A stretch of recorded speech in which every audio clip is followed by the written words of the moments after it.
আগস্টের এই অভ্যুত্থান, ছাত্র জনতার অভ্যুত্থানকে আপনি কিভাবে মূল্যায়ন করছেন? 5 আগস্টের যে গণ অভ্যুত্থান হয়েছে, আমি সাধারণ মানুষের মতোই আমি এটা দেখছিলাম 15ই জুলাই থেকে। হ্যাঁ, তো যেটা শুরু হলো ছাত্রদের কোটা সংস্কার আন্দোলন হিসাবে, যেটার আবার একটা ব্যাকগ্রাউন্ড ছিল। 2018 সালে কোটা সংস্কার নিয়ে এই আন্দোলনটা হয়েছিল, এবং ওটার সাথেও কিন্তু আরেকটা আন্দোলন হয়েছিল, সেটা হচ্ছে নিরাপদ সড়কের আন্দোলন। তো ওই সময় আমার মনে আছে যে এটাকে খুব কঠোর হস্তে দমন করার চেষ্টা হয়েছিল। সে সময়ও কিন্তু আমার এই জিনিসটা আমি অবজার্ভ করেছিলাম, এবং আমি কিন্তু প্রতিবাদ করেছিলাম। প্রতিবাদের ভাষা কতটুক, আমাদের সবারই লিমিটেশন থাকে। আমি ফেসবুকে আমার পোস্ট দিয়ে বলেছিলাম যে এগুলো ঠিক না। গণতান্ত্রিক দেশে জনগণ হচ্ছে অনেকটা একটা ফুটান্ত পানির ডেকচির ভিতর, এবং এই ডেকচির ঢাকনিটা যদি আমরা চাপা দিয়ে রাখি, তাহলে এটার বিস্ফোরণ একদিন না একদিন ঘটবেই। তো আমি মনে করি এই সকল কিছুর, যেমন এখানে আমরা দেখেছি 2014 সালের নির্বাচনটা গ্রহণযোগ্য ছিল না, 2018 সালের নির্বাচন গ্রহণযোগ্য ছিল না, 2024 সালের নির্বাচন গ্রহণযোগ্য ছিল না। আমরা দেখেছি এখানে নানা ধরনের অ্যালিগেশন, হত্যা, গুমের। আমার নিজের ভাগিনা গুম হয়েছিল 11 দিনের জন্য, এই যে আয়নাঘর যেটা আছে। আমার ফ্যামিলিতে আমার আরেক ভাগিনার উপরেও পুলিশি নির্যাতন হয়েছিল। আমার বোন একটা বই লিখেছিল, ওই বই নিয়েও একটা বিরাট একটা ঘটনা ঘটেছিল।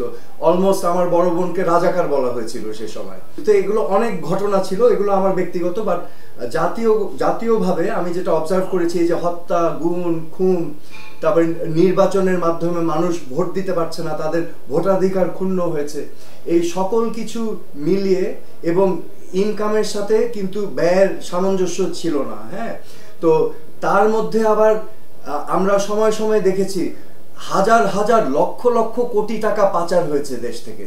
এই দেশ থেকে পাচার হওয়া মানে জনগণের সম্বল লুটপাট করে নিয়ে যাওয়া হয়েছে। তো এগুলো কিন্তু জনগণের ভিতরে আমরা সবাই জানতাম এগুলো হচ্ছে, কিন্তু অনেক সময় অনেক ক্ষেত্রে আমিও পারিনি, অন্য অনেকেই পারেনি প্রতিবাদ করতে বা এই সম্পর্কে বলতে। হ্যাঁ, কারণ এখানে অনেক কিছুই ছিল, সিকিউরিটির ব্যাপার ছিল, এখানে অনেকের জন্য লাইফ থ্রেটনিং বিষয় ছিল।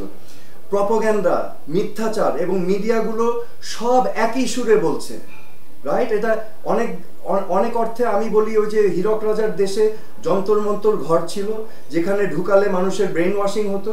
সো আমাদের মিডিয়াকেও ব্যবহার করা হয়েছে ওরকম যন্তর মন্তর ঘরের মতো।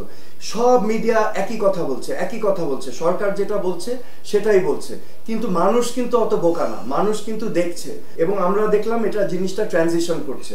ট্রানজিশন করে আমরা দেখলাম মুগ্ধকে হত্যা করা হলো, আমরা দেখলাম আবু সাইদকে হত্যা করা হলো, আমরা দেখলাম আজাদ নামে ছোট্ট শিশু বাসায় খেলছিল, সে জীবন দিল, রাইট? এরকম অসংখ্য ছাত্র ছাত্রী, নিরীহ মানুষ, পথচারী, নির্বিচারে গুলি, এরকম বাংলাদেশে কোনোদিনও হয় নাই বাংলাদেশের ইতিহাসে। সো পুলিশকে ব্যবহার করা হলো ন্যাক্কারজনকভাবে, একদম একটা কিলিং ফোর্স হিসাবে, রাইট? এটা আমরা সবাই দেখলাম। তো স্বাভাবিকভাবে আমাদের বিবেককে নাড়া দিল, সারা জাতির বিবেককে কিন্তু এটা নাড়া দিল। তো আমি এই সম্বন্ধেও একটা পোস্ট করেছিলাম, সম্ভবত 18ই জুলাই। এখন আমি তো রাজনীতিতে নাই, আমি এখন আমার কাজে আছি, এখন আমার জায়গা থেকে আমি যতটুকু পেরেছি আমি করেছি।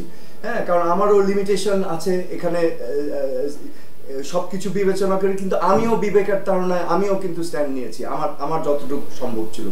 তারপরে দেখলাম কারফিউ চলে আসলো। কারফিউর পর ঘটনাগুলো আউট অফ কন্ট্রোল যাওয়া শুরু করলো, এই যে নাটক শুরু হলো।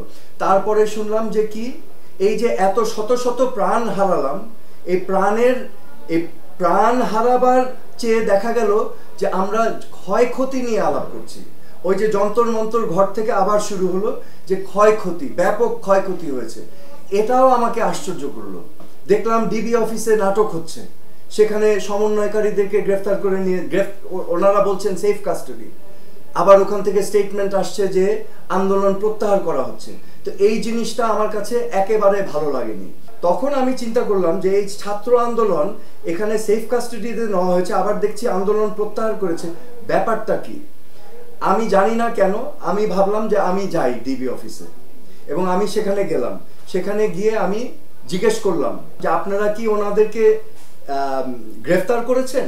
নাকি তারা সেফ কাস্টাডির জন্য আবেদন করেছে, সে আমাকে কোনো সদুত্তর দিতে পারেনি। তো আমি ধরে নিলাম গ্রেফতার, আর যদি গ্রেফতারই হয় তাহলে যে স্টেটমেন্ট দিয়েছে দ্যাট ইজ নট ভ্যালিড, তার মানে আন্দোলন প্রত্যাহারের স্টেটমেন্ট ভ্যালিড না। আমি যখন ডিবি অফিসে যাই আমাকে প্রায় 2 ঘন্টা বসিয়ে রেখেছে এবং বিভিন্ন লেভেলের ডিবি অফিসিয়াল এসে আমাকে বারবার ডিসকারেজ করেছে যে উনি আসতে পারবে না, উনি জরুরি মিটিংয়ে আছে, আপনি অপেক্ষা করে লাভ নাই। আমি যখন খেপে গেলাম আমি ওনাদেরকে বকা দিয়েছি এবং আমি বলেছি আমি এখন কিন্তু গিয়ে একতরফা আমি প্রেসের সামনে বলবো। তখন সে সুরসুর করে অফিসে আসে এবং তার সাথে আমার আলাপ হয় এবং আমি কিন্তু তাকে চার্জ করি যে আপনার ক্লিয়ার করতে হবে অ্যারেস্ট করেছেন না সেফ কাস্টাডি, এবং সে তাকে চার্জ করার পর সে নার্ভাস হয়ে যায়। নার্ভাস হয়ে সে আমাকে উত্তর দেয় এটা আমি করিনি, আমাকে করতে বলা হয়েছে, ঊর্ধ্বতন কর্তৃপক্ষর কে সে ব্যবহার করে। তখন আমি জিজ্ঞেস করেছি যে আমি সমন্বয়কদেরকে দেখতে চাই, আপনারা যদি গ্রেফতার না করে থাকেন যেটা আপনি বলছেন তাহলে তো আমি দেখতে পারবো তাদেরকে, রাইট? গ্রেফতার হলে দেখার অধিকার নাই, কিন্তু গ্রেফতার না হলে তো আমার দেখার অধিকার আছে। তখন সে বলল স্যার আমার ঊর্ধ্বতন কর্মকর্তাদের সাথে কথা বলতে। আমি বললাম বলেন কথা, এবং বলা হলো যে না দেখা করা যাবে না। তারপর আমি প্রেসের সামনে এসে আমার স্টেটমেন্টটা দিলাম। অগাস্ট মাসে 5 তারিখে যেটা ঘটলো সেটা কিন্তু এমন একটি ঘটনা বাংলাদেশের ইতিহাসে যেটা আগে কখনো ঘটেনি, যে একটি অপশাসনের বিরুদ্ধে মানুষের এই ধরনের জাগরণ, যেটা ছাত্র সমাজ নেতৃত্ব দিল কিন্তু সম্পৃক্ত হলো সার্বিকভাবে বাংলাদেশের জনসাধারণ। এই কারণেই 5ই অগাস্ট এই গণ অভ্যুত্থানটা সাকসেসফুল হয়েছে আমার মতে।